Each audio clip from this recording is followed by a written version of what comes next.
하나님의 은혜 가운데 풍성한 삶을 영위하시는 여러분 축복합니다.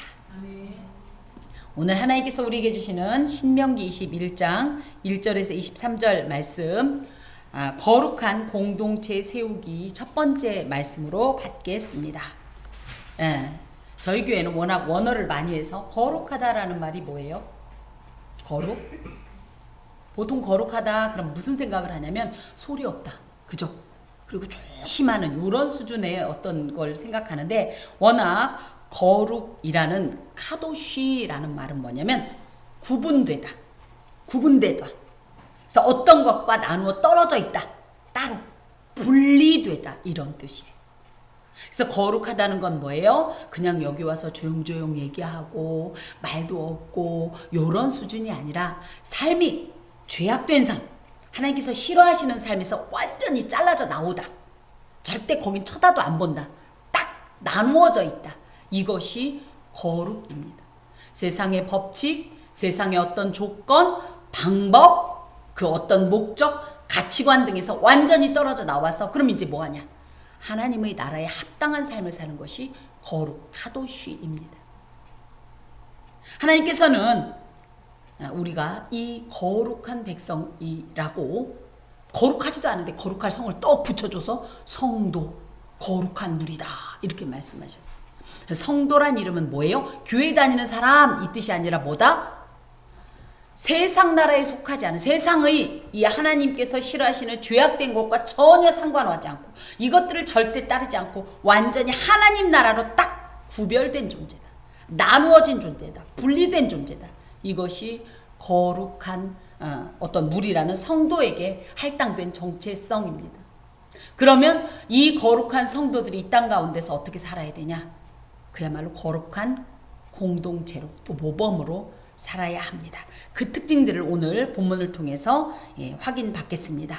내 하나님 여호와께서, 그래서 1절부터 9절까지의 말씀이 한 주제인데, 이것은 무엇이냐면 미결살인, 그래서 변사자가 발생했을 때 어떻게 처리할 것이냐를 교훈하신 말씀이에요.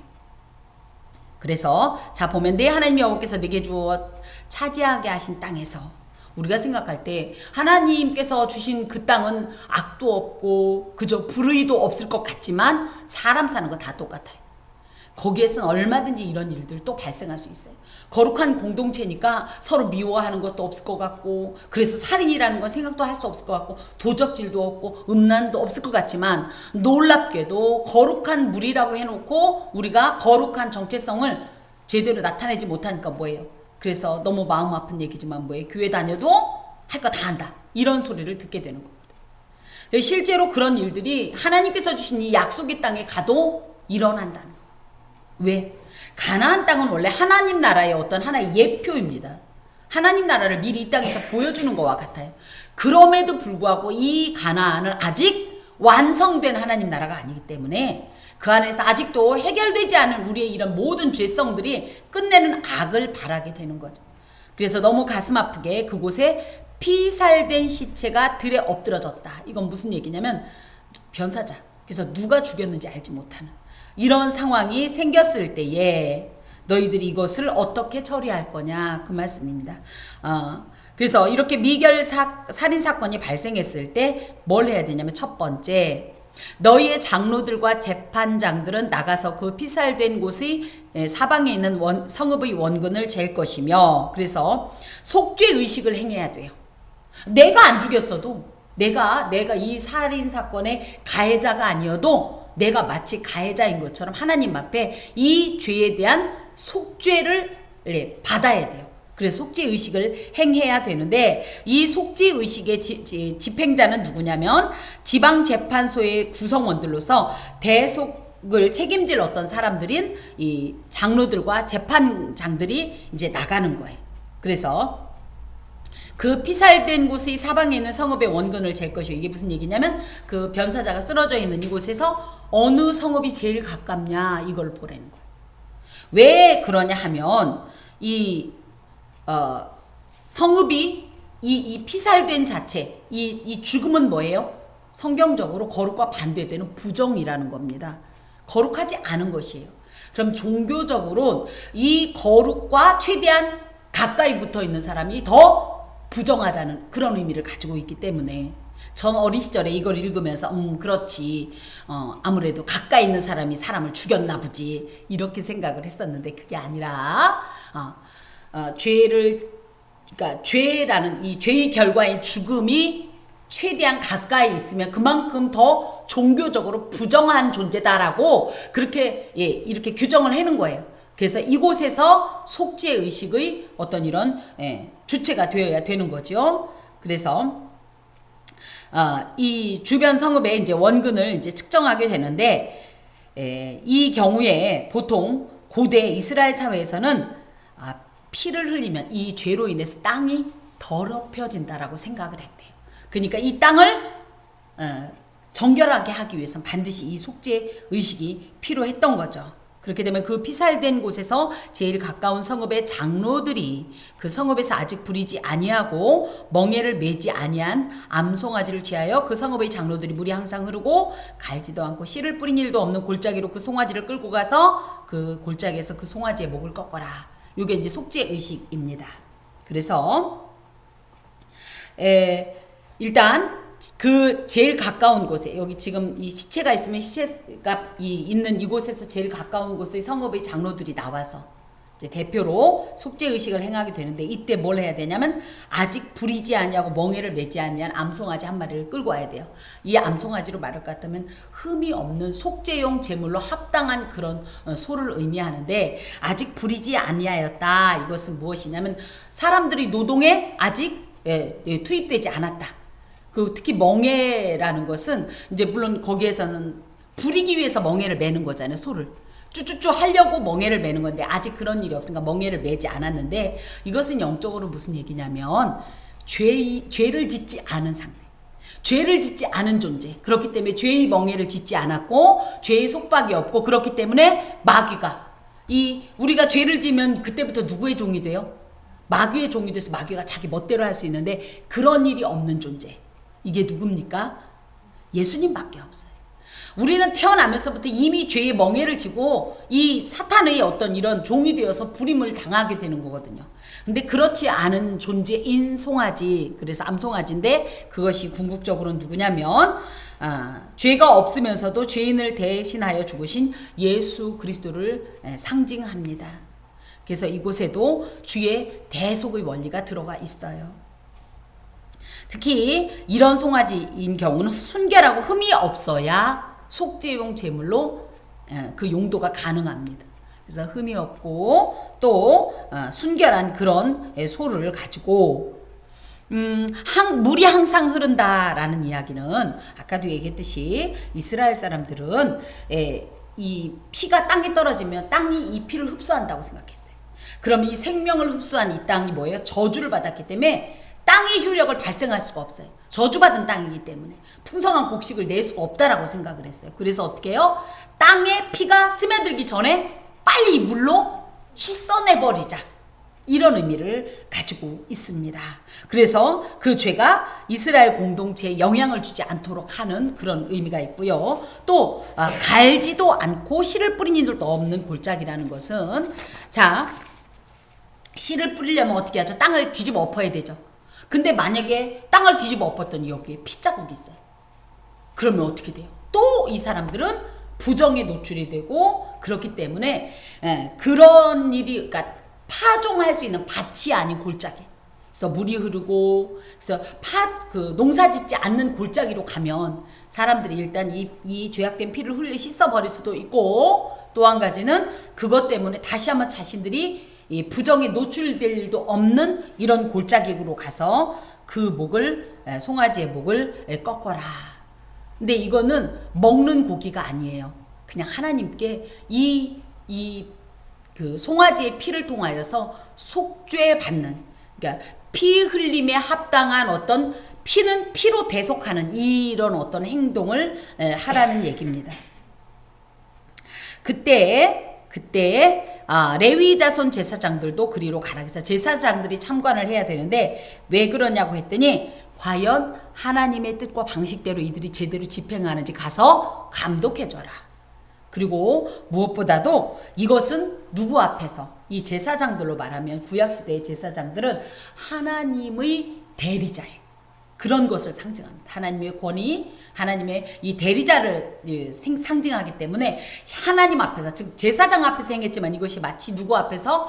하나님 앞에서 속죄의식을 행한 것으로 이렇게 이들에게 이런 어떤 규정을 정함으로 말미암아 이들이 함부로 자기 뜻대로 멋대로 자기 방식대로 하지 않도록 이것을 다 집행하는 것을 참관하라는 거예요.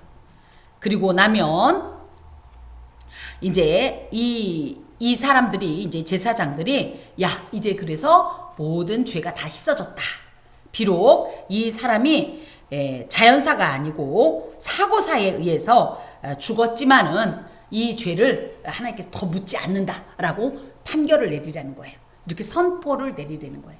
여러분, 이런 일들이 저희 교회 예배 중에도 있어요. 여러분께서 뭐 해요? 참회의 공동 기도문을 드리고 나서 개인의 이런 어떤 참회를 마치고 나면 어떤 일이 있죠?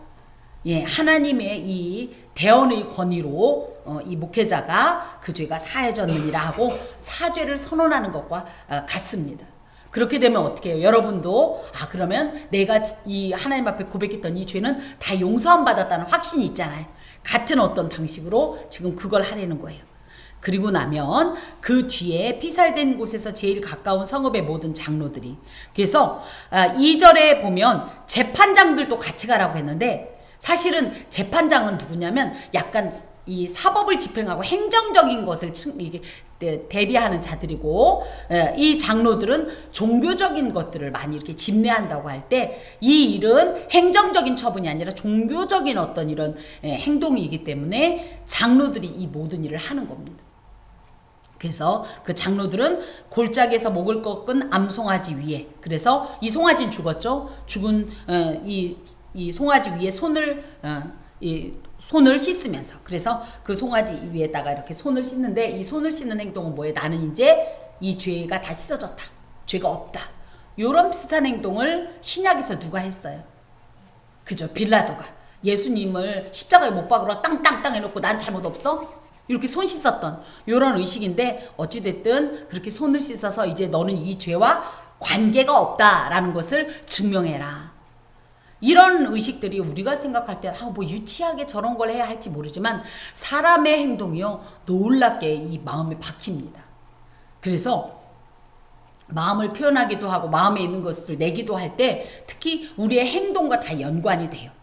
그래서 이런 행동을 통하여서 그 죄에 사로잡히지 말고 그 죄 때문에 너무 죄책감으로 인해서 괴로워하지 말라는 의미도 있습니다. 그런 다음에 우리의 손이 이 피를 흘리지 아니하였고, 즉 우리는 이 죄에 가담한 적이 없습니다. 더하여서 우리의 눈이 이것을 보지도 못했습니다. 이것은 우리가 그 사람을 죽인 이 가해자를 우리 성읍에다 몰래 숨겨가지고 감춰주거나 그런 일은 없습니다. 우리는 이 죄에 대해서 자유합니다 라고 이렇게 말을 하라는 거예요.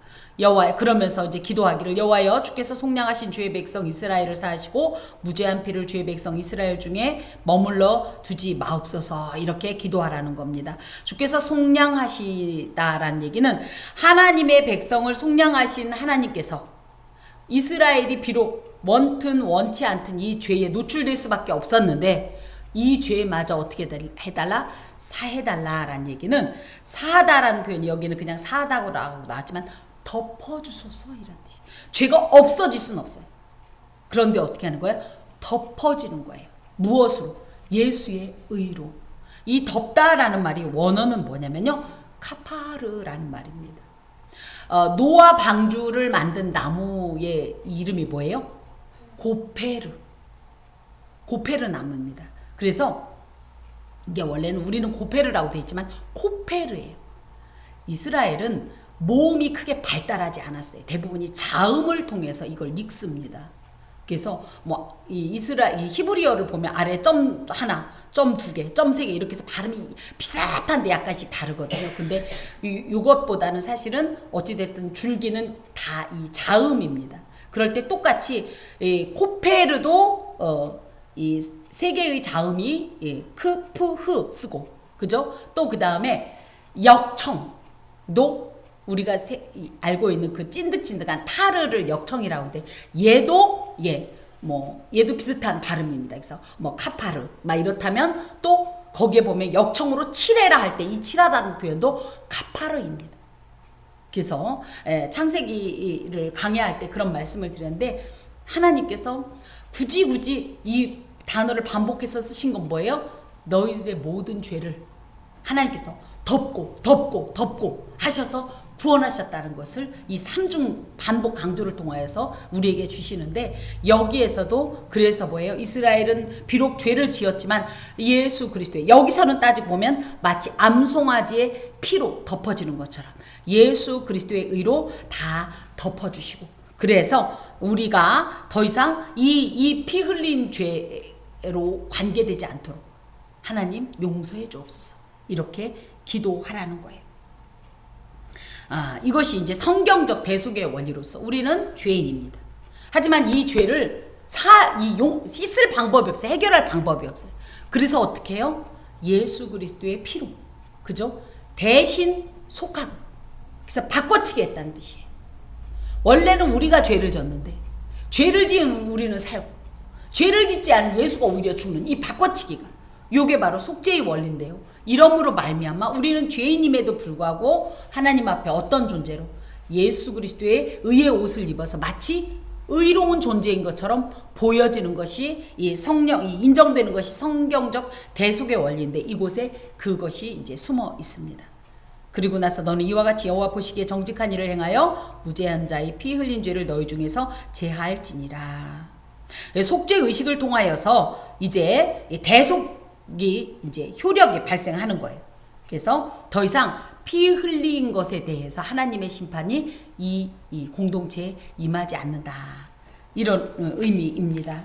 특별히 범죄자를 처리하는 것을 오늘도 이제 그런 기도를 드렸는데 우리가 이 사회에 되어가는 이런 일들을 보면서 우리는 어떻게 생각하고 이거 저것들 왜 저러고 살아 라고 생각할지 모르지만 하나님께서 진정 원하시는 것은 무엇이냐면 비록 저들이 죄를 지었지만 우리가 그 문제를 어떻게 해야 돼요? 함께 고민하고 함께 아파하면서 함께 근심하면서 기도해야 된다라는 거예요. 응? 내가 그 죄를 짓지 않았지만 어찌됐든 가장 가까운 성읍에 있는 우리가 그렇죠? 우리가 미국의 일로 막 근심하고 이럴 것까지는 없어요. 그런데 당장 가장 가까운 우리가 이 나라에서 있었던 일입니다. 이 사회의 일이니까 이걸 놓고 어떻게 해라? 정말로 하나님 앞에 간절히 죄사함을 위해서 우리가 기도해야 합니다. 우리 주변의 어떤 관계 속에서 있는 이웃이나 가족이나 누군가가 혹시라도 죄를 범했으면 너 그러다 큰일 나 이렇게만 할 것이 아니라 뭘 해야 되냐면 내가 그 문제를 하나님 앞에 가지고 와서 가슴을 치면서 기도해 줘야 돼. 하나님 이 죄를 용서하소서. 저가 약하여 알지 못하여 저런 죄를 범했는데 하나님께서 용서하시고 이 죄를 사하시사 그가 하나님의 심판에서 멀어지게 하소서. 이런 기도를 드려야 된다는 말씀입니다. 특히 이제 자신이 속한 지역사회와 민족 및 국가에서 일어난 사건에 대해서 책임을 공감하고 그 처리에 적극적으로 동참하라는 얘기예요. 그래서 우리도 특히 이제 나라와 민족을 위해서 기도하는데 예전 저희 믿음의 선배들은요 정말 이 나라와 이 민족만을 위해 기도하기 위해서 산기도를 하고 그랬어요. 막 금식하면서 밤을 새워가면서 이 나라 이 민족이 이런 악행을 범하고 또 때로는 어려움에 당했을 때 그래서 우리나라 구국 기도회 막 이런 것들이 있었어요. 그런데 어느 날부터 한국교회가 더 이상 나라와 민족을 위해 기도하지 않아요. 실제로 제가 이제 몸담고 있었던 이전의 교회들이 그런 부분에 대해서 제가 이제 금요일 기도회를 인도할 때 나라와 민족을 위해서 기도하자라고 하고 간절히 기도했을 때 오히려 그것 때문에 불편해하는 분들이 계셨어요. 지금 내 문제가 급해 죽겠는데 무슨 나라와 민족을 위해 기도하냐고. 그냥 우리를 위해 기도하라. 교회를 위해 기도하자. 그런데 전 그렇지 않습니다. 나라가 온전하지 않으면요. 어떻게 할 거예요? 교회가 제대로 지금 유지가 가능하겠습니까? 우리가 세워지겠냐고요. 그죠? 그렇게 되면 우리는 또 얼마나 위기입니까? 그런 의미에서 우리가 이런 어떤 공동체 의식, 연대 의식을 가지고 이들의 어떤 행악에 대해서 또 폐역에 대해서 또 하나님 앞에 대하는 어떤 이런 반역에 대해서 가슴을 치면서 우리가 공동체원으로 기도해야 하는 것입니다. 특별히 자신과 자신의 주변에서 죄악의 요소가 있다면 이것을 철저하게 민감하게 자각해야 돼요. 아, 저건 잘못이다. 저것이 문제는 뭐예요? 나와도 연관이 되는 거예요. 나중에. 처음에는 저 사람의 일이라고 생각할지 모르지만 점점점 이 관계 속에서 그런 죄의 영향을 내가 받을 수 있기 때문에 그것에 대해서 민감하게 자각하고 무엇보다도 철저히 이 죄의 어떤 요소들을 제거하지 않으면 언젠간 우리도 그 올무에 사로잡힐 수 있다. 이 교훈이 오늘 이 1절에서부터 9절까지의 교훈입니다.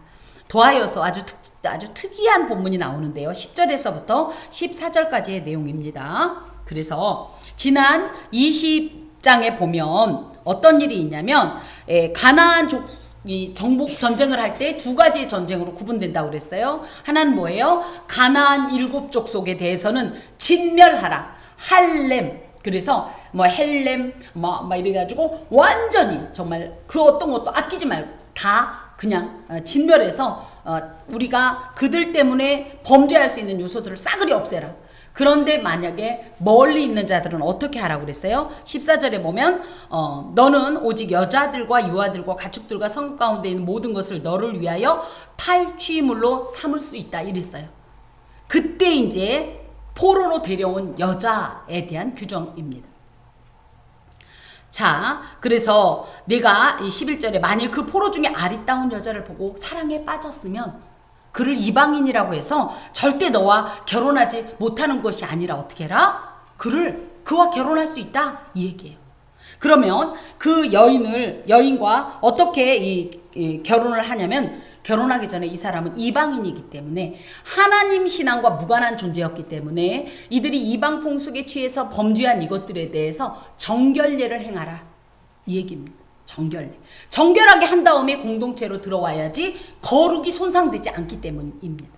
그래서 어떻게 하냐면 내 집으로 데려가서 그는 그 머리를 밀고 손톱을 베고 포로의 의복을 벗고 또 내 집에 살며 그 부모를 위하여 한 달 동안을 애곡해라. 요게 이제 정결 규례인데요. 머리와 손톱을 깎는다라는 얘기는 개종한다는 의미를 가지고 있어요. 그래서 마치 남성들이 할례를 받듯이 여성은 할례를 받을 수는 없잖아요. 그래서 어떻게 해요? 나는 이제 이 이방 풍속을 버리고 이방신을 섬기던 이 삶을 버리고 하나님을 섬기는 여호와 신앙인으로 살겠습니다. 이렇게 이제 개종의 의미로. 그래서 누구든지 하나님의 백성이 되고자 하면 자신의 이 악했던 옛 모습을 다 벗어버리고 하나님의 뜻에 합당하게 정결례를 행해야 된다는 거예요. 그래서 제 아무리 연세가 높고 뭐 사회적 경험이 많고 뭐 지위가 있어도 교회에 들어오면 어떻게 돼요? 그 교회 법에 따라서 처음에 어떻게 하죠? 오자마자 어찌됐든 세례 교육을 받고 세례를 받은 다음에야 대통령 아니라 누구라도 오자마자 장로 될 수 없다는 얘기. 오면 누구든지 하나님 앞에서는 다 똑같은 거예요. 그래서 예전에 자신이 지었던 어떤 것에 대해서 다 해결하는 어떤 세례를 받고 그런 다음에 세례 이후에도 이런 교회 신앙생활을 지속적으로 하면서 그의 어떤 인격이나 어떤 영성에 대한 이런 사람들의 인정이 있으면 그때에서 이렇게 순차대로 하나님 앞에 세워지는 이런 모습과 같습니다. 특히 또 포로의 의복을 벗으란 얘기는 원래 이 사람이 누구냐면 이스라엘로 따지면 이스라엘 원이 아니라 외부인으로서 노예였어요. 원래 포로들은 다 노예로 삼습니다. 그런데 이 사람이 노예였는데 이제 더 이상 당신은 노예가 아니라 누구냐면 합법적인 이스라엘의 백성이다 라는 것을 인정하기 위해서 이제 포로의 의복을 벗게 하고 그리고 나서 한 달 동안 그 부모를 위해 애곡해라. 이것은 예전 삶의 단절과 함께 새로운 어떤 삶의 이제 출발을 의미하는데 그래도 이제 사람인지라 부모와 떨어져서 이제 다시는 이 이스라엘 사람이 됐으니 다시는 자기 부모를 볼 수가 없잖아요. 그래서 나름대로 그 어떤 이 상심한 마음을 표현하는 이런 행동을 하라는 얘기예요. 그래서 과거 이방의 풍습을 청산하고 속히 이스라엘 공동체에 적응할 수 있도록 도와주란 얘기예요. 이방인이라고 해서 밀치지 말란 얘기예요. 우리가 혹여 그러니까 타종교인이었거나 아니면 우리가 지금도 이렇게 썩 친밀한 눈으로 보지 않는 어떤 범법자들이 있거나 이들이 왔을 때 우리가 어떻게 대해야 되는가? 당신은 타종교인이니까 평생 귀신 섬겼으니까 나쁜 짓 했으니까 밀쳐내지 말고 어떻게 하라는 얘기예요? 받아들여줘라. 다만 받아들이되 그에게 예수 복음을 온전히 심어주고, 그래서 그 사람이 과거의 삶을 완전히 청산하고 여호와 신앙인으로 거듭날 수 있도록 우리가 이 공동체원으로 받아주라는 얘기예요. 특히 이래야 되는 이유는 이스라엘 공동체가 이런 일이 있지 않고 그냥 받아들이면 이방인들의 관습에 오염되어 여호와 신앙의 순수성을 잃고 이스라엘 신앙인들의 신앙을 약화시키고 할 수 있는 어떤 위험성 때문입니다. 제가 있었던 어떤 이제 교회의 일입니다. 그분이 안수 집사님이었는데요. 교사 회식을 한 거예요. 중등부 교사 회식. 그런데 어떤 일이 있었냐고 하면 목사님은 이쪽 상에서 밥을 먹었고 저쪽 상에 있는 몇몇 분들. 근데 그들이 대부분이 이 교회에서 나고 자란 분 수준이에요. 근데 이분들과 뭘 했냐면 교회 헌금으로 소주를 마셨습니다. 어떻게 생각해요? 물론 음료수라고 생각할 수도 있겠지만 상상도 못하는 일이었어요. 그게 한 10몇 년 전에 있었던 일인데 이럴 수 있다는. 그러니까 어떻게 해요? 이 사람이 혼자 마시기 뭐하니까 뭐라고 그랬어요? 같이 마셔. 한 잔 마셔. 그랬더니 다른 분들도 그 주일에 다 소주를 한 잔씩 마셨어요. 교사이고 안수집사이고. 이럴 수 있다는 거예요. 그래서 어떻게 해라? 과거의 어떤 이런 이방의 풍속을 완전히 다 제거한 상태에서 이스라엘 백성 공동체에 들어와야 이들이, 사람은요 희한하죠. 검은 게 희어지긴 어려워 그렇게. 그죠? 근데 흰 게 검어지긴 순식간이에요. 우리의 이 약함을 하나님께서 아시고 이런 말씀을 주시는 겁니다. 특히 이방 여인이지만 이 사람도 한 사람이 사람으로서 고향이나 가족을 떠난 이 슬픔은 분명히 있단 말이에요. 이것을 무시하지 말고 그 애도 기간을 줘라. 그래서 이런 어떤 슬픔은 정리하고 자신의 앞날, 특히 결혼에 관해 준비할 수 있는 시간적 여유를 줘라 이 얘기입니다. 그렇게 따진다고 하면 처음에 교회 오자마자 이 사람이 하루아침에 장로님처럼 행동할 수는 없는 거예요. 이전의 삶이 어쩔 수 없이 올 수 있어요. 그것에 대해서 그렇다고 무한정은 아니지만 어느 정도까지는 조금 용납해 줄 필요도 있어요. 예배 시간을 온전히 준수하지도 못하고 뭐 생활도 11주 생활도 못하고 이런 행동을 할 때 그거에 대해서 너무 정죄하는 마음보다는 어느 정도의 이런 유예 기간을 좀 줄 필요가 있습니다. 이분이 잘 교회에 정착할 수 있도록. 그 얘기입니다. 그리고 특히 만약에 내가 그를 기뻐하지 아니하거든. 이게 무슨 얘기냐면 결혼을 이제 했는데 이제 저 여자 싫어. 남자들이 여자들을 사랑하는 그게 시간이 1년? 1년밖에 안 된다면서요. 우리 다 정신 똑바로 차려야 돼요. 여기 계십니다만은 아직도 사랑이 있으니까 걱정은 안 하고 말씀드리는. 그렇게 하여튼 이게 생물학적인 어떤 본성에 의해서 끌림은 순식간에 사라진다는 거예요. 그래서 그것 때문에 권태로 너 그때는 이뻐 보였는데 야 이 애 하나 낳았더니 이 뚱돼지가 돼가지고 야 나가 이런 얘기가 아니라 이런 건 줄 알았는데 그게 아니라 뭐냐면 이 사람이 비록 머리도 밀고 손톱도 다 깎고 막 옷도 새롭게 입고 왔지만 도무지 이런 여호와 신앙 공동체에 적응을 못해요. 결혼도 했는데 애도 낳았는데 자꾸만 우리 부모를 생각하고 또 뭐예요? 여호와 신앙 공동체 원이 해야 할 것이 뭐죠? 하나님을 경배하고 하나님께 예배하고 하나님과 이 관계 유지하는 걸 너무너무 받아들이지 못하면서 힘들어할 때 어떻게 해라? 나 친정으로 가고 싶어요. 한번 보내주라.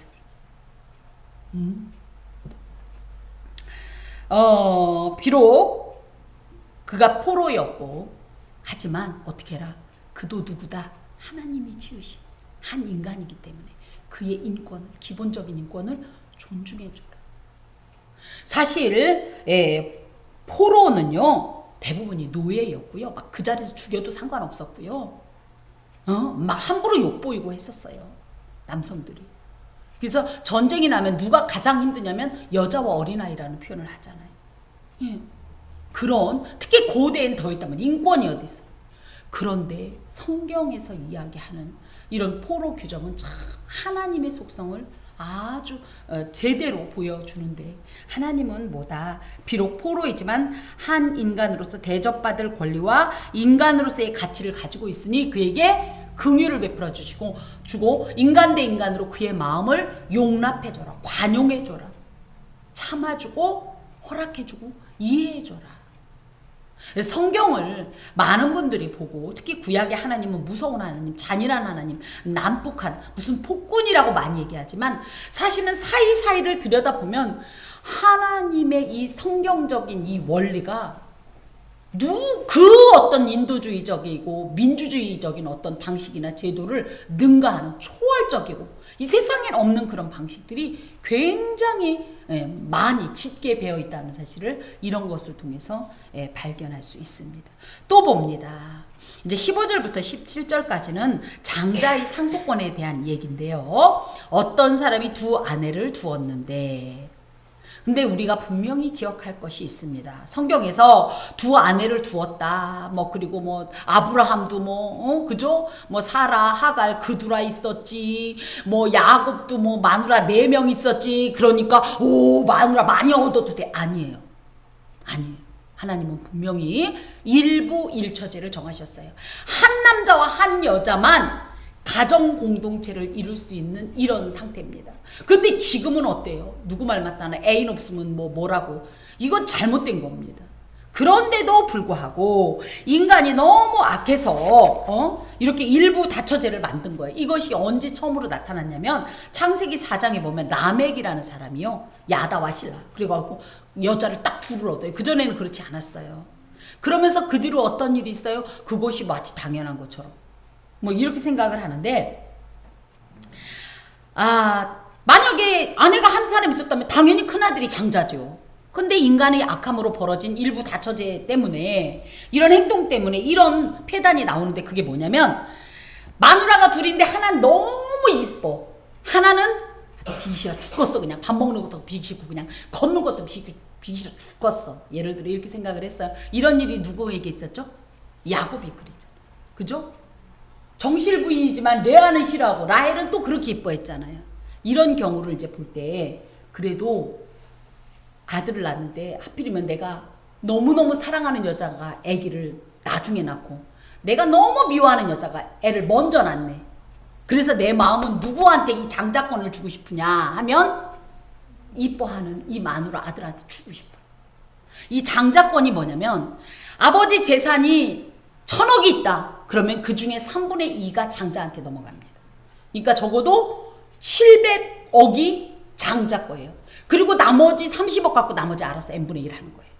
왜 그러냐면 이 장자가 아버지를 봉양해야 되고 이 기업을 이어가야 될 책임이 있기 때문입니다. 우리나라도 예전에 장남 했죠. 지금은 많이 그런 게 없어졌지만, 그럴 때 절대 내가 이뻐하는 마누라의 아들한테 재산 주지 마라.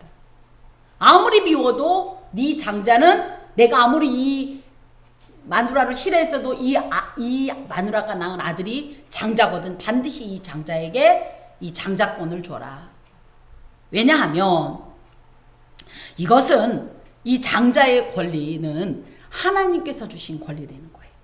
그래서 이 축복권을 아무리 압이 아니라 누구라도 함부로 빼앗거나 내 임의대로 줄 수 없다, 그 얘기입니다. 특히 이런 일로 인해서 어떤 일이냐면 가정이 화목이 깨지죠. 그쵸? 우리가 잘 알고 있는 S그룹이 약간 그런 케이스였죠. 연상이 되는지 모르지만 제가 알기로 그분이 셋째 아들인가 뭐라 그랬단 말이에요. 그분이 가업을 이었잖아요. 이러므로 해서 그 자손들이, 물론 그들도 다 기업은 했지만 그런 경우, 그리고 기업만 봐도 여러, 그리고 또 예를 들어 그 이방원의 난이 왜 일어났어요? 왕자들의 난이 이런 것들, 그죠? 그래서 하나님이 주신 권리를 사람이 함부로 하지 마라. 즉 하나님이 정하신 어떤 이런 질서와 이런 어떤 이 방식을 반드시 이행하라, 이 얘기입니다. 자, 18절부터는 또 독특한 말씀이 이제 21절까지 있는데, 이건 뭐냐면 불효자를 어떻게 할 거냐. 요즘 우리나라 오죽하면 효도법인가 효자법인가 이런 게 나온다면서요. 부모가 평생을 일구어놓은 이 재산을, 그래 나 늙은 내가 쓰면 얼마나 쓰겠니, 먹으면 얼마나 먹겠니, 그러면서 뭐라 그래요? 그냥 엄마가 죽을 때까지만 쓸 돈 남겨놓고 나머지 다 네가 가져. 아, 심지어 뭐예요? 내가 엄마 잘못일 테니까 나한테 줘. 이러면 어떻게 하죠? 그래 내 새끼니까 뭔들 아깝겠니. 그래 놓고 뭐해요? 다 자손들한테 재산을 다 미리 상속해 버렸죠. 그랬더니 어떤 일이 있어요? 그죠? 어떤 그 분의 이야기를 들으니까 어머니가 눈이 잘 안 보이신대요. 근데 2층 집에, 그러니까 시골인데 2층 집에다 밭도 있고 뭐도 막 있고, 그런데 어느 날 전화가 온 거예요. 집 비우라고. 당신이 평생 살던 집인데. 이게 무슨 소린가? 세상에 큰아들인지 둘째 아들인지가 뭐 했어요? 상속해 준 그 집과 땅을 어떻게 했어요? 팔아버렸어요. 근데 이 어머니는 눈이 안 보여요. 그러니까 어떻게 해요? 그래도 평생을 지냈으니까 여기서 이렇게 가면 뭐 있고 이렇게 해서 쓰시던 분인데 그 집에서 갑자기 내쫓기게 된 거예요. 이런 일들이 있어요. 그래서 그런 이들을 보호하자고 무슨 법도 만들고는 하는데, 성경에서도 이런 불효자에 대해서는 아주 단호한 이런 처벌을 하라고 규정하십니다. 자, 봅시다. 사람에게 완악하고 패역한 아들이 있어. 그러니까 아주 못된 놈이야, 그냥 아주. 이건 내 속으로 났어도 왼수도 이런 왼수가 없어. 이런 아들이 있을 때 처음에 어떻게 했겠어요? 아버지나 엄마가 그러지 말라고 얘기를 한다는 거예요. 그런데도 그 말을 받아들이지 않는다는 거예요.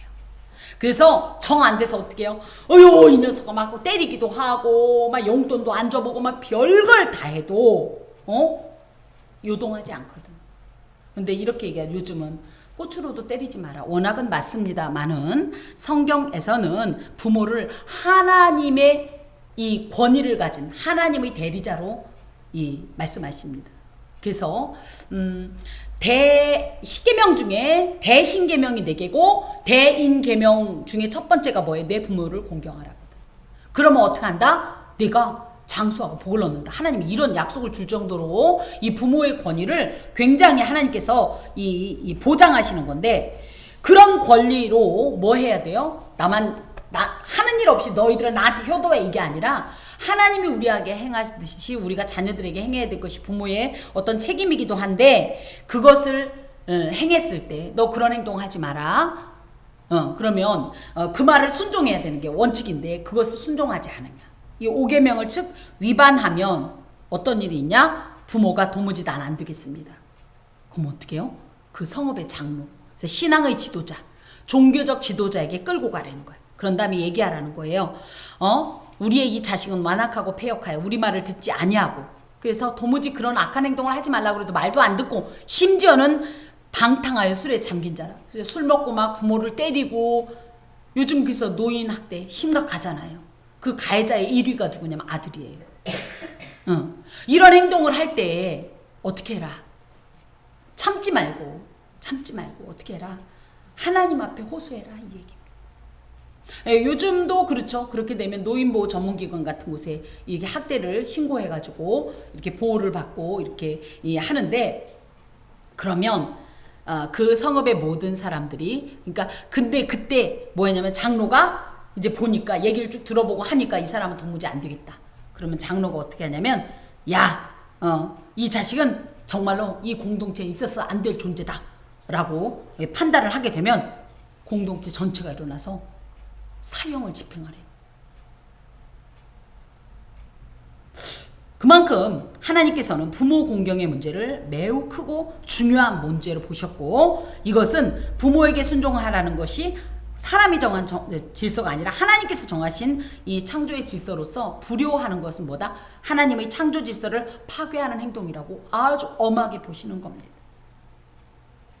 특히 이것이 왜 그러냐면, 누군가가 그게 용납이 되면 어떻게 돼요? 나도 하고. 그러면서 뭐예요? 부모는 더 이상 이 공동체에서 존중받고 공경받는 대상이 아니라, 우리나라도 예전에 고려장 같은 거 있었잖아요. 그렇죠?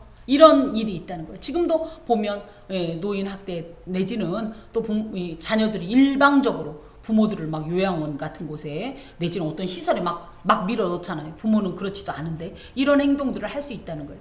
그런 것들이 공동체 전체에 만연해지기 전에 하나님께서는 이런 일들이 있을 때에 후에 일어날 이 일들을 엄격하게 예방하기 위해서 이런 행동을 하라는 겁니다. 심지어 이 유대인의 전승에 의하면 그래서 이런 극형을 하고 나면 어느 날 어느 법정에서 아무개가 완악하고 패역한 아들을 돌로 쳐 죽였다는 글을 온 전국에 뿌려갖고 사람들이 부모를 함부로 대하지 못하도록 했다는 거예요. 근데 생각해봤어요.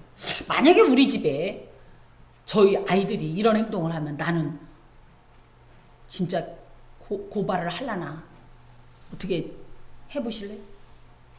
그 쉽지 않을 것 같아요. 그죠? 어떻게 내 자식이 거기 가가지고 진짜 그런 일을 했다 그러면 부모가 고발했으면 거의 끝이거든요. 쉽지는 않은 일이지만 오죽하면 이랬을까라는 생각도 들고 그만큼 하나님께서는 이런 어떤 작은 악들이 나 혼자 개인이 참아서 될 게 아니라는 거예요. 이것 때문에 공동체가 다 악에 넘어지게 되면 심각한 어떤 이런 결과가 있기 때문에 공동체의 거룩을 위해서 이런 개인적인 감정을 넘어서 이런 일들도 감행하라고 말씀하십니다. 자, 마지막으로 사람이 만일 죽으면 그래서 자, 예를 들어 봅시다. 21절에 그 모든 성읍 사람들이 그를 돌로 쳐 죽일지니 이스라엘의 이 사형 방법은 석형입니다. 돌로 쳐 죽이는 거예요. 그래서 이제 보통은 채석장이 있으면 거기가 이제 낭떠러지인데 이 위에 이 사람이 앉습니다. 그런 다음에 이 사람이 지은 죄에 대해서 제1의 이 목격자 내지는 당사자가 그 위에 손을 얹고 이 죄를 얘기하고 그러면 두세 사람이 증인이 돼서 맞다고 이 사람이 이랬다고 하면 집행을 해버리는데 어떻게 하냐면 이 채석장으로 사람을 밀고 그 위에서 이제 돌을 던져서 이렇게 석형을 이제 하나의 방식이죠. 이제 이렇게 하는데 그러고 나면 이제 어떻게 하냐면 내가 그를 이제 죽은 상태에서 시체를 어떻게 해라? 나무 위에 매달아라. 왜? 맨 마지막에 나무에 달린 자는 하나님께 저주를 받았기 때문이다. 죄에 대해서 하나님이 얼마나 끔찍하게 생각하는지. 이 죄로 인한 죽음은 뭐다? 하나님께서도 돌아보지 않을 정도의 이런 용서받을 수 없는 이런 존재라는 뜻을 함께 가지고 있습니다. 이것을 통하여서 뭐 해야 되냐면 하나님은 죄에 대해서 이렇게 단호하신 공의로운 집행자구나 라는 것과 함께 그래서 절대 우리도 저런 죄를 짓지 말아야지.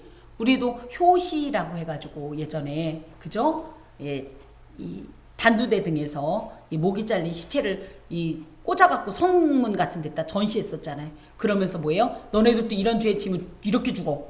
하지마. 이렇게 한 것처럼 그런 어떤 일을 했다라는 거예요. 그런데 여기에 아주 특징적인 것이 나옵니다. 그 시체를 나무 위에 밤새도록 두지 말고 그날에 장사해라. 이것이 물론 그 여호와의 땅을 더럽히지 말라라는 표현도 있지만 하나 더는 뭐냐면 비록 그가 하나님께 저주를 받아 죽었다 할지라도 비록 시신이지만 그래도 최소한의 인간의 존엄성을 인정해줘라 이런 뜻이. 특히 여기에 우리가 익숙한 표현이 있는데 나무에 달린 자는 하나님께 저주를 받았다. 이 표현이 이 현재 이 유대인 이스라엘이 예수를 인정할 수 없는 아주 중요한 말입니다. 예수가 어디에 매달렸어요? 십자가가 뭡니까? 그래서 이 나무에 매달린 자가 저주를 받은 자이기 때문에 절대 메시아가 될 수 없다고 예수를 인정하지 않는 것입니다. 하지만 이것은 뭐예요? 그만큼 우리가 정말 하나님께 저주를 받은 이런 죄인이었고 이 죄를 둘이 바꿔치겠다고요. 우리랑 예수님이랑. 예. 자, 아까도 말씀드렸듯이 세상과는 구별되는 거룩한 공동체는 어떤 특징이 있느냐 할 때 일단 절대 하나님의 나라에서 성결치 못한 자, 죄 지은 자를 용납하지 말아야 합니다. 그거는 무조건 정죄하고 판단하라는 걸 얘기가 아니라 그 죄의 어떤 요소들이나 조건들이나 어떤 영향들에 대해서 우리가 민감하고 단호하게 행동하라는 말씀입니다. 거룩을 훼손하는 건 뭐예요? 결국은 죄예요. 그죠? 이 부정이 들어오면 곧바로 이곳은 더 이상 거룩한 공동체가 아니에요. 그렇기 때문에 이런 공동체를 더럽힐 수 있는 것들은 제 아무리 사소한 일이라도 결코 용납하지 말아라. 그래서 죄에 대해서 민감성을 가지고 그냥 아유 그럴 수도 있지 저럴 수도 있지 이래도 흥 저래도 흥, 그래서 이방원이 지은 대로 뭐 이런들 어떠하리 저런들 어떠하리가 아니라, 거룩한 공동체라는 것은 죄에 대한 단호한 기준, 분명한 기준을 갖고 그것이 아닐 땐 그것에 대해서 단호한 태도, 절대 용납하지 않는 태도를 가지라는 말씀입니다. 또 더하여서 이런 죄에 대해서 정죄자로서 판단자로서 서지 말고 연대의식을 가지고 나는 실제적으로 그 죄를 짓지는 않았지만 함께 책임지는 수준 높은 이런 어떤 영적 윤리의식을 가지려는 거예요. 그래서 누군가가 어떤 것을 행했을 때 비난하지 마시고 아우 쟤는 저랬대, 아우 저 집은 저랬대, 저 집사님은 저런 데가 아니라 뭐예요? 그걸 놓고 소리 없이 뒤에서 그 일을 두고 기도하라는 거예요. 그가 넘어지지 않기 위해서. 예수께서도 그러잖아요. 넘어지지 않기 위해서 기도하는 것처럼 우리가 그렇게 기도함으로 함께 이 문제를 책임지라는 겁니다. 더하여서 자신보다 약한 자, 가장 가까이 있는 가족이나 이웃 등이 있겠죠. 이들을 절대 함부로 대하지 말 것은 이들이 누구다? 하나님의 형상을 받은, 형상대로 지음받은 아주 소중한, 하나님께서 존중하시는 귀한 존재라는 것을 깨닫고 이들에 대해서 함부로 대하거나 함부로 말하거나 함부로 평가하거나 하지 말고 하나님께서 부여하신 기본적인 인권을 존중하는 이런 태도를 가져야 합니다. 예수 믿는다고 하면서도 걸핏하면 막 입에다가 더러운 욕을 대고 사람을 무시하는 말, 저주하는 말, 그 사람이 막 들을 때 잠이 막 소름 끼칠 정도로 잠이 확 깨는 말, 이런 말 하지 말고 할 수만 있으면 뭐예요? 부드럽고 선하고 아름답고 복된 말로 그를 축복하고 예수 그리스도의 이 어떤 권위를 가지고 하나님 나라 백성다운 어떤 언어와 행동을 하라는 말씀입니다. 더하여서 하나님께서 기본적으로 허락하신 권리를 함부로 뺏거나 침해하지 말라. 그래서 우리가 생각할 때는 우리는 하나님의 백성이니까 이런 거 막 해도 돼. 얘는 그런 거 받을 권리 없어. 이렇게 생각할지 모르지만 그렇지 않다는 거예요.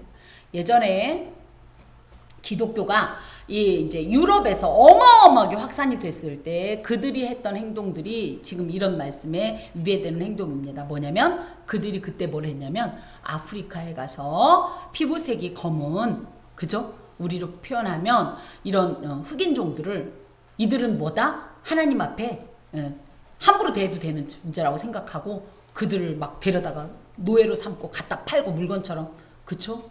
그 노예 무역선 내부를 들어보면 이건 사람으로 취급도 안 했어요. 이런 행동하면 안 돼요. 어리석은, 교만한, 하나님은 그렇지 않은데 우리가 헛된 선민의식을 가지고 특권의식을 가지고 약한 자 함부로 대하지 말라는 얘기예요. 하나님께서 비록 죄인이라도 절대 그 죄는 미워하되 사람은 미워하지 말라는 이 마음처럼 우리가 그 누구를 대하든지 예수 그리스도의 마음으로 대할 때 그런 공동체가 거룩한 공동체입니다.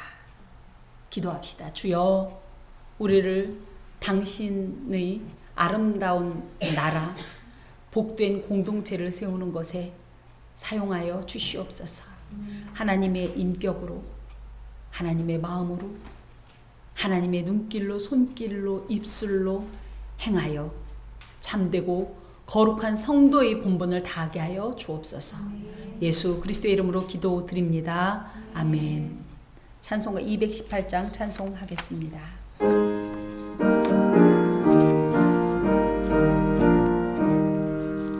내 마음과 정성을 다하여서 주 나의 하나님을 사랑하라. 내 몸을 아끼고 사랑하듯 형제와 이웃을 사랑하라. 주께서 우리에게 명하시니 그 명령 따라서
33장 찬송하면서